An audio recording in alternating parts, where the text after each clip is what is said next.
Oh, hello everyone, and welcome to yet another super exciting videos. Today we have special guests. Some of them you have seen. Some of the faces are new, but we have Rado, Naomi, and Julian also join us. So today we have a very special issue where we have quite a few very interesting news revelations that we are going to talk about. So, Rado, do you want to jump in and explain what happened?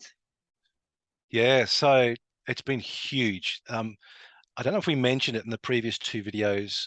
The Australian Parliament has been doing an inquiry into long COVID, and the idea was to try and get stories from patients and from doctors and scientists to try and learn all about long COVID. Now, everything that you've discussed on your channel here, Nick, and that we've discussed as well, we know that a lot of people have gotten this type of disease from the vaccines. So it was an opportunity for a number of people who had experienced vaccine injuries to write in and have that information then be part of the Australian government's official documents. Right? It's not censored. Once it's been published by the government, it's like what they call parliamentary privilege. So you can't lose your job, you can't be sued for it, all that type of stuff. It's a really special privilege. So there's one doctor in particular who has suffered a significant vaccine injury that she's been suffering with for 18 months. Her wife as well has been suffering significantly for a similar amount of time. And their submission revealed not just their own personal injuries, but the extent of these injuries that they're seeing amongst their doctor friends and other professionals, and their desperate engagement with the Australian government to try and get action and answers for this. So that in itself is a huge article. But it's who this doctor is. Now, for those of you who are not in Australia, maybe I can pass off to you, Naomi. Do you want to explain who this doctor is?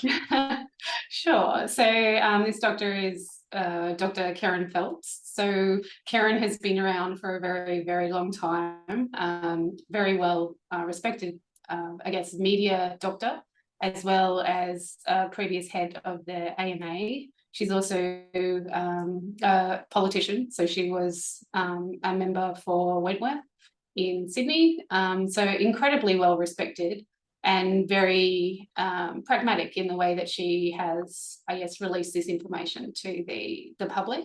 And I think we're incredibly grateful for anyone who can step forward as a public figure and show some solidarity to all of us who are suffering vaccine injuries. But to have someone like Kerryn actually lead the charge has been incredibly, I guess, exciting. It's terrible that we're in this situation, that, you know, we're happy, I guess, that someone has stepped forward, but to do that, they are actually suffering the way that we are all suffering. I think that's quite tragic. But again, we're incredibly grateful. And I know the injured community is incredibly grateful as well. So, yeah. Yeah. Julianne, so folks, Julianne's joined us recently and has some experience running some media stuff. When you saw these news articles, what were your thoughts when you started to see? Because there's a whole bunch of articles out there now. So, you know, how did that impress upon you?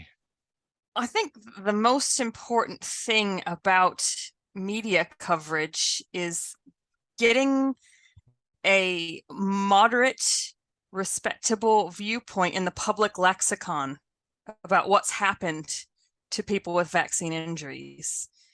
Most of the people that I speak to have never heard of it, didn't know that you could even get an injury from a vaccination, didn't even know that there were risks from getting vaccinated.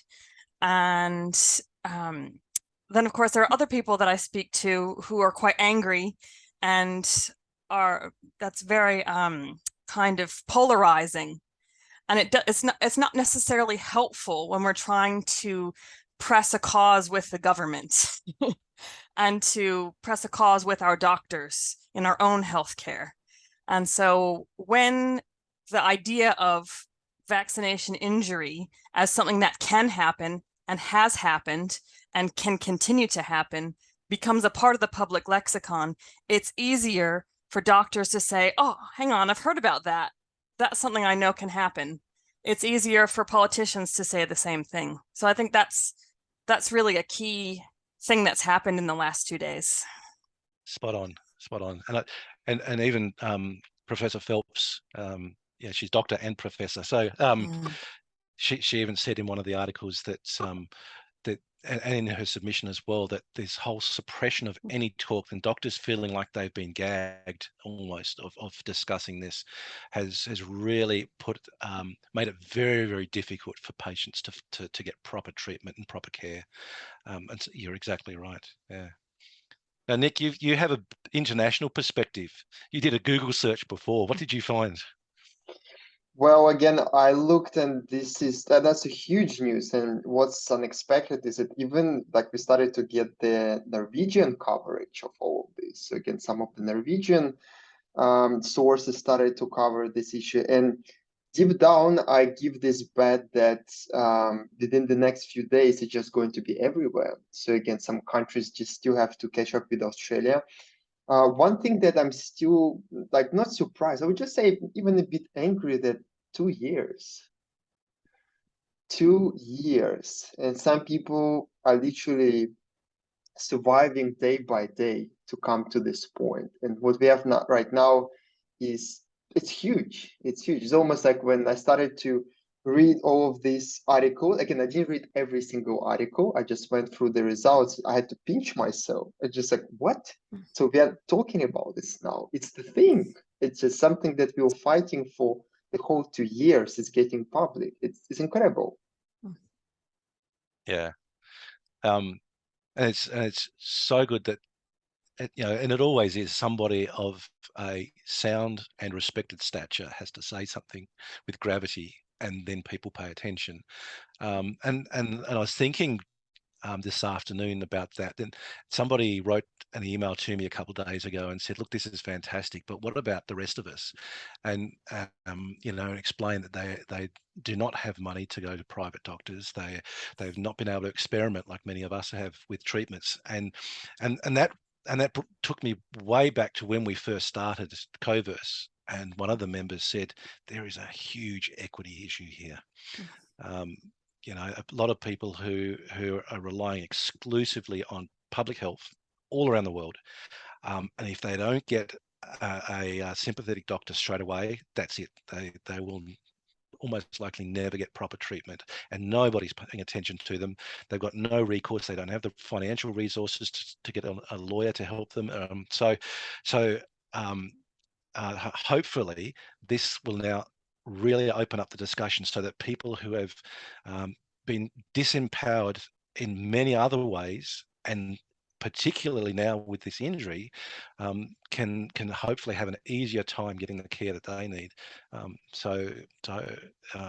Yes, I understand that there is a privilege difference between us and people like Kerryn, and then another big group of people, but this will really help open up the floodgates to people helping those who have been unhelped so far.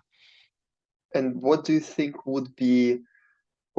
like what are we looking for from this point? So if like this is the huge thing, so what would be the best and what would be the worst scenario? What are we looking for from this point? Like it's more like, sorry, I'll rephrase the question, maybe it's wrong. Like for example, we are getting this statement, all of the news articles, they're picking up this statement, and then now on the government level, it's getting pushed that, all right, this is an issue. Like very reputable people are talking about that. It's like the water is getting stirred, and now there would be some review, etc. Or the worst case scenario, it's just like, okay, but what can we do? What do you think about that? I think from my perspective, our biggest issue has always been acknowledgement. So if we can get acknowledgement of the problem, which Kerryn has obviously done, if we can get acknowledgement of the problem, then at least we've got a platform in which to start pushing for research and treatment options and making sure this doesn't happen ever again. I mean, that's one of the reasons we formed Coverse, was to make sure that this didn't happen to anyone else, and that it's never happens again in the future. So that's what I'm hoping for, is that we give, I guess, a moderate view of the issue, and it gives us a platform to move forward in a productive and open way. It's been very difficult to have that conversation with anyone so far. How about you, Rado? Yeah, absolutely.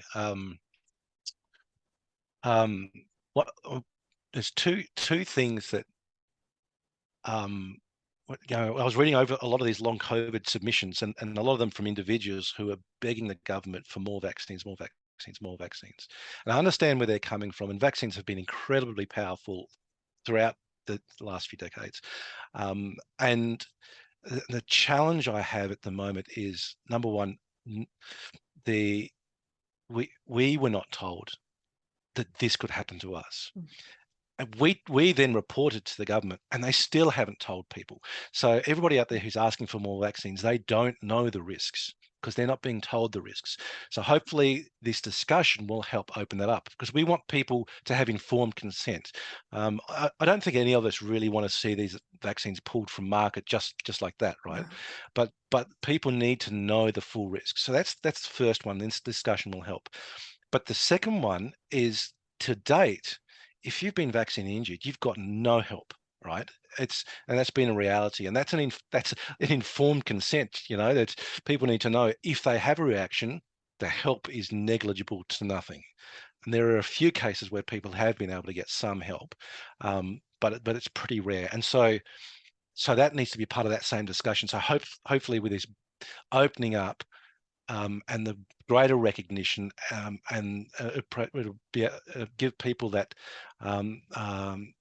better factual information to be able to make their own personal choice, knowing the risks and the benefits.